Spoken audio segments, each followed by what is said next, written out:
റബ്ബിനെ മാത്രമേ ആരാധിക്കാവൂ എന്ന കൽപ്പനയ്ക്കൊപ്പം മാതാപിതാക്കൾക്ക് നന്മ ചെയ്യണം, വബിൽ വാലിദൈനി ഇഹ്സാന എന്ന് കാണാം. ശിർക്കാണ് ഏറ്റവും വലിയ പാപം എന്ന് പഠിപ്പിക്കുന്നതോടൊപ്പം മാതാപിതാക്കളെ ദ്രോഹിക്കൽ വൻ പാപമാണ് എന്ന് കാണാം. അതുകൊണ്ട് പ്രിയപ്പെട്ടവരെ, നമ്മുടെ മാതാപിതാക്കൾ നമ്മെ സംബന്ധിച്ച് ഏത് വിചാരത്തിലാണുള്ളത് എന്ന് ചിന്തിക്കണം. മാതാപിതാക്കൾ അവരെ അവഗണിച്ചുകൊണ്ട് നമുക്ക് സ്വർഗത്തിലെത്താൻ കഴിയുമെന്ന് ആരും കരുതരുത്. എത്രത്തോളം എന്ന് ചോദിച്ചാൽ, ഒരു വിവാഹ ജീവിതത്തിൽ പ്രവേശിക്കുന്ന ഒരു മനുഷ്യനെ സംബന്ധിച്ചിടത്തോളം അവന്റെ മാതാപിതാക്കൾ, സത്യവിശ്വാസികളായ മാതാപിതാക്കൾ, അവർക്കിഷ്ടമില്ലാത്ത ഒരു വിവാഹ ജീവിതത്തിൽ പ്രവേശിക്കുന്നത് പോലും പാടില്ല. ഒരിക്കൽ ഉമറുൽ ഫാറൂഖ് റളിയല്ലാഹു അൻഹുവിന്റെ മകൻ, അദ്ദേഹത്തിന്റെ ഭാര്യ അദ്ദേഹത്തിന്റെ കൂടെ ജീവിക്കുന്നത് പൊരുത്തപ്പെടാതിരുന്ന ഒരു സാഹചര്യത്തിൽ ഉമറുൽ ഫാറൂഖ് തനിക്കുള്ള അനിഷ്ടം രേഖപ്പെടുത്തി. എന്നാൽ തനിക്ക് തന്റെ ഭാര്യയോട് അനിഷ്ടമില്ലാത്തത് കൊണ്ട് ആ ഭാര്യയെ ഞാൻ ഒഴിവാക്കാൻ സന്നദ്ധമല്ല എന്നാണ് അദ്ദേഹം ആദ്യ സമയത്ത് തീരുമാനിച്ചത്. പിന്നീട് പ്രവാചകൻ സല്ലല്ലാഹു അലൈഹി വസല്ലമയുടെ അരികിൽ വന്ന് ഇബ്നു ഉമർ റളിയല്ലാഹു അൻഹു ആ കാര്യത്തെക്കുറിച്ച് അന്വേഷിച്ചപ്പോൾ, നീ നിന്റെ പിതാവിനെ അനുസരിക്കണം എന്നാണ് റസൂലുള്ളാഹി സ്വല്ലല്ലാഹു അലൈഹി വസല്ലം നൽകിയ നിർദ്ദേശം. വിവാഹം കഴിച്ച ഒരു പെണ്ണിന്റെ കൂടെ ജീവിക്കുന്ന കാര്യത്തിൽ പോലും പിതാവിന്റെയും മാതാവിന്റെയും താല്പര്യത്തിന് ഇസ്ലാം അത്രമാത്രം വിലമതിക്കുന്നുവെങ്കിൽ, മാതാപിതാക്കൾ അറിയാതെ സന്ധിക്കുകയും ഒരുമിക്കുകയും ഓടിപ്പോവുകയും അതേപോലെ അവരിൽ നിന്ന് വേർപെട്ട് കുടുംബജീവിതം നയിക്കുകയും ചെയ്യുന്ന ആളുകൾക്ക് അള്ളാഹുവിന്റെ അരികിൽ എന്തു പരിഗണനയാണ് ഉണ്ടാവുക എന്ന് നാം ചിന്തിക്കേണ്ടതുണ്ട്. നമ്മുടെ നിസ്സാരമായ ഭൗതിക ന്യായങ്ങൾ ഒരിക്കലും നമ്മെ നൊന്തു പ്രസവിച്ച മാതാവിന്റെയും അതേപോലെ നമ്മെ ലാളിച്ചു വളർത്തിയ, നമ്മുടെ ആവശ്യങ്ങൾ പൂർത്തീകരിക്കാൻ വേണ്ടി അധ്വാനം ചെയ്ത പിതാവിന്റെയും താല്പര്യങ്ങളുടെ നിലവാരത്തിലേക്ക് നമ്മുടെ സ്വാർത്ഥമായ ചിന്തകൾ ഒരിക്കലും തടസ്സമായി നിൽക്കരുത് എന്നാണ് പ്രത്യേകമായി ആ വിഷയത്തിൽ ഓർമ്മിപ്പിക്കാനുള്ളത്. അതുകൊണ്ട് തന്നെ മാതാപിതാക്കളുടെ സന്തോഷം അത് നമ്മുടെ ജീവിതത്തിന്റെ ഒരു ലക്ഷ്യമായി ഓരോരുത്തരും വ്യക്തമായി ഉൾക്കൊള്ളേണ്ടതുണ്ട്. മറ്റൊന്ന്, ഭാര്യാഭർത്താക്കന്മാരായി ജീവിക്കുമ്പോഴുള്ള കടമകളാണ്. ഓരോരുത്തരും വ്യക്തമായി മനസ്സിലാക്കണം. ഒരു ഭർത്താവിനെ സംബന്ധിച്ചിടത്തോളം കൃത്യമായി പഠിപ്പിച്ചിട്ടുണ്ട്, ഇണ എന്ന പദവിയാണ്. ഭാര്യ അന്തസ്സുള്ളവളും മജ്ജയും മാംസവും വ്യക്തിത്വവും ഉള്ളവളുമാണ്. അതുകൊണ്ട് തന്നെ അവളുടെ അഭിമാനം സംരക്ഷിക്കാൻ ഓരോ ഭർത്താവിനും ഉദാത്തമായ ബാധ്യത നിർണയിച്ചിട്ടുണ്ട് എന്ന് കുടുംബജീവിതത്തിലേക്ക് പ്രവേശിക്കുന്നവർ ആദ്യമായി ഉൾക്കൊള്ളേണ്ടതുണ്ട്.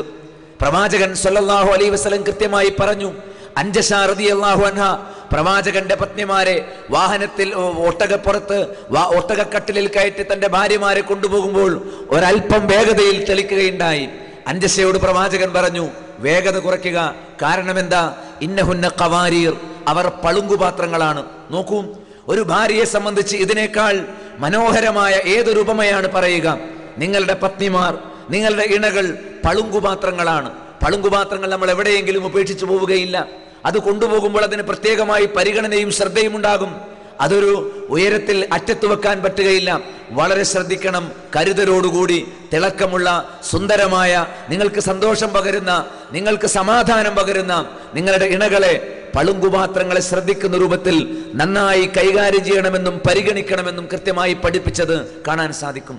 നിങ്ങൾ ധരിക്കുന്ന നിലവാരത്തിലുള്ള വസ്ത്രം അവരെ ധരിപ്പിക്കണം എന്നും നിങ്ങൾ കഴിക്കുന്ന നിലവാരത്തിലുള്ള ഭക്ഷണം അവർക്ക് നൽകണമെന്നും വ്യക്തമായി പഠിപ്പിക്കുന്നതോടൊപ്പം പരസ്യമായി അവരെ ശകാരിക്കരുത് എന്നും അവരെ മറ്റുള്ളവരുടെ മുന്നിൽ അപമാനിക്കരുത് എന്നും ശാസിക്കേണ്ട ഒരു ഘട്ടം വന്നാൽ തന്നെ അവരുടെ മുഖത്ത് അടിക്കരുത് എന്നു പോലും ഒരു ഭാര്യയുടെ അവകാശം കുടുംബജീവിതത്തിലേക്ക് പ്രവേശിക്കുന്ന ഓരോരുത്തരുടെ മുന്നിലും നിർണായകമായ ഒരു ബാധ്യതയായി ഇത് പഠിപ്പിക്കപ്പെട്ടത് നമുക്ക് കാണാൻ സാധിക്കും.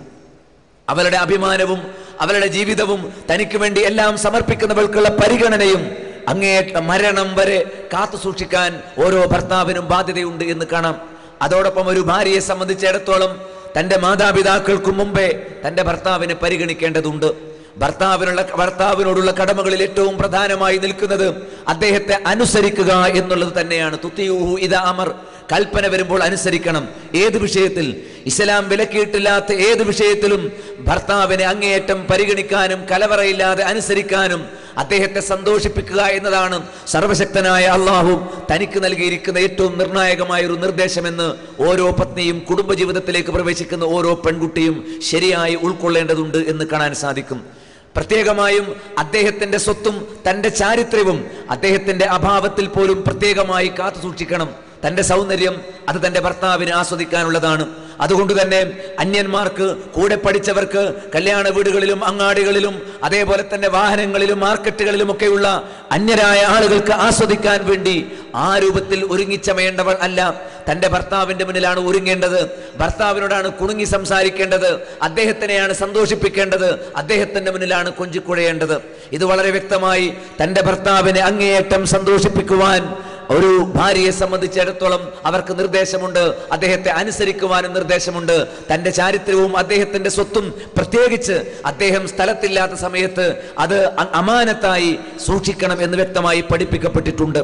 അതോടൊപ്പം തന്നെ വിവാഹത്തെ പ്രോത്സാഹിപ്പിക്കുന്ന ഇസ്ലാം അതിരുവിട്ട ലൈംഗിക ആസക്തിയും അത് പൂർത്തീകരിക്കാൻ വേണ്ടിയുള്ള നിലവിട്ട പ്രവർത്തനങ്ങളും ഒരിക്കലും അനുവദിക്കുന്നില്ല എന്നുകൂടി കാണാൻ കഴിയും. ഉന്നതമായ സംസ്കാരം ഉയർത്തിപ്പിടിക്കാൻ വേണ്ടി പഠിപ്പിക്കുന്ന ഇസ്ലാമിനെ സംബന്ധിച്ചിടത്തോളം വിവാഹത്തെ പ്രോത്സാഹിപ്പിക്കുകയും കുടുംബജീവിതം നയിക്കാൻ വേണ്ടി പ്രേരിപ്പിക്കുകയും അതിന് സാധ്യമാകാത്തടത്ത് ഇബാദത്തുകൾ, നോമ്പ് പോലുള്ള ഇബാദത്തുകളിലൂടെ സംയമനവും വിശുദ്ധിയും പാലിക്കാൻ വേണ്ടി കൃത്യമായ നിർദ്ദേശങ്ങൾ നൽകുമ്പോൾ തന്നെ വ്യഭിചാരവും സ്വവർഗഭോഗവും സ്വയംഭോഗവും ഒക്കെ അത് വർജിക്കേണ്ട ഒരു സംഗതിയായി പഠിപ്പിക്കുന്നത് കാണാൻ സാധിക്കും.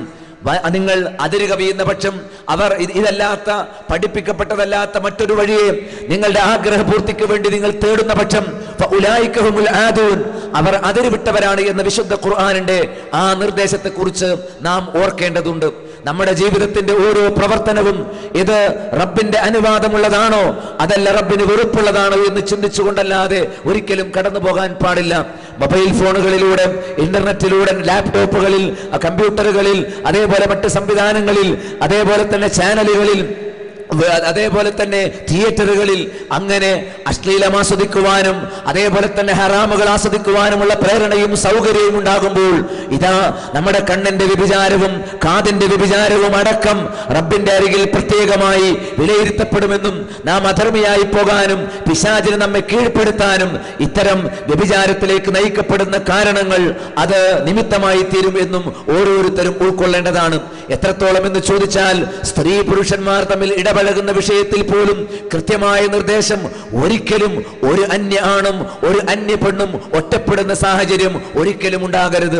ഏതെങ്കിലും സാഹചര്യങ്ങളിൽ റൂമുകളിൽ, വാഹനങ്ങളിൽ, അത് അല്ലെങ്കിൽ ഏതെങ്കിലും പ്രത്യേകമായ വിജനമായ പ്രദേശങ്ങളിൽ ഒരാണും ഒരു പെണ്ണും, അത് ക്ലാസ്മേറ്റ്സ് ആയിരുന്നാലും ശരി, കസിൻസ് ആയിരുന്നാലും ശരി, അന്യരാണോ, വിവാഹബന്ധം അനുവദിക്കപ്പെട്ടവരാണോ, അവർ വിവാഹിതരല്ലെങ്കിൽ അന്യ സ്ത്രീയും അന്യ പുരുഷനും ആ മര്യാദ പാലിക്കാതിരുന്നാൽ മൂന്നാമതായി പിശാചുണ്ടാകുമെന്നും അവരെ വ്യഭിചാരത്തിലേക്ക് തന്നെയാണ് എത്തിക്കുക എന്നും ഹറാമായ നമ്മുടെ കണ്ണും കാതും ലൈംഗികാവയവങ്ങളും ശരീരവും ഒന്നടങ്കം താഴ്ഭാഗം വിസ്തൃതമായതും മേൽഭാഗം കുടുസായതുമായ ചൂളയിൽ ഖിയാമത്ത് നാൾ വരെ ഖബറിലും അതിനുശേഷം നരകാഗ്നിയിലും വെന്തുരുക്കപ്പെടുന്ന ആ നമുക്കൊരിക്കലും തടുക്കാൻ കഴിയാത്ത നരകത്തിന്റെ കെടുതിയിൽ നശിച്ചു പോകുന്ന, തുലഞ്ഞു പോകുന്ന ഒരവസ്ഥയിലേക്ക് കേവലമായ നൈമിഷികമായ ആനന്ദങ്ങൾക്ക് വേണ്ടി ഒരു സെക്കൻഡ് നേരത്തെ, ഒരു മിനിറ്റ് നേരത്തെ സന്തോഷത്തിന് വേണ്ടി അശ്ലീലാസ്വാദനവും അന്യ ആണും പെണ്ണും തമ്മിൽ കൂടിക്കലരുന്ന അവസ്ഥയും അങ്ങനെയുള്ള തിന്മയുടെ ചപലവികാര പ്രകടനങ്ങളുമായി നാം നടക്കുകയാണ് എങ്കിൽ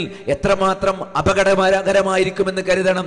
എത്രത്തോളം എന്ന് ചോദിച്ചാൽ പലപ്പോഴും പാശ്ചാത്യ സംസ്കാരവും പൈശാചിക സംസ്കാരവും ഒരുപോലെ തന്നെ കടന്നു വരുമ്പോൾ ഇസ്ലാമിന്റെ മര്യാദ എന്ത് എന്ന് ചിന്തിക്കുന്നതിന് പകരം എന്റെ ക്യാമ്പസിന്റെ സംസ്കാരം എന്താണ്, നമ്മുടെ നാടിന്റെ സ്വഭാവം എന്താണ് എന്ന് മാത്രം കരുതുകയും ഒരൽപ്പം മോഡേണായി ചിന്തിക്കുക എന്ന് പറഞ്ഞ് മൃഗങ്ങളെക്കാൾ നിലവാരം താണ അവസ്ഥയിലേക്ക് പാട്ടും കൂത്തും ഉത്തരവാദിത്തമില്ലാത്ത വസ്ത്രധാരണ രീതികളും അതേപോലെ തന്നെ മാനുഷികതയുടെ അടയാളങ്ങൾ അത് പിച്ചു ചീന്തപ്പെടുന്ന രൂപത്തിലുള്ള അർത്ഥശൂന്യമായ ചേഷ്ടകളുമായി പലപ്പോഴും ഇങ്ങനെ ഓടിത്തുള്ളി നടക്കുന്ന യൗവനത്തെയാണ് നാം പലപ്പോഴും എല്ലായിടത്തും കാണാറുള്ളത് എന്നതും സാന്ദർഭികമായി ഓർക്കുകയാണ്.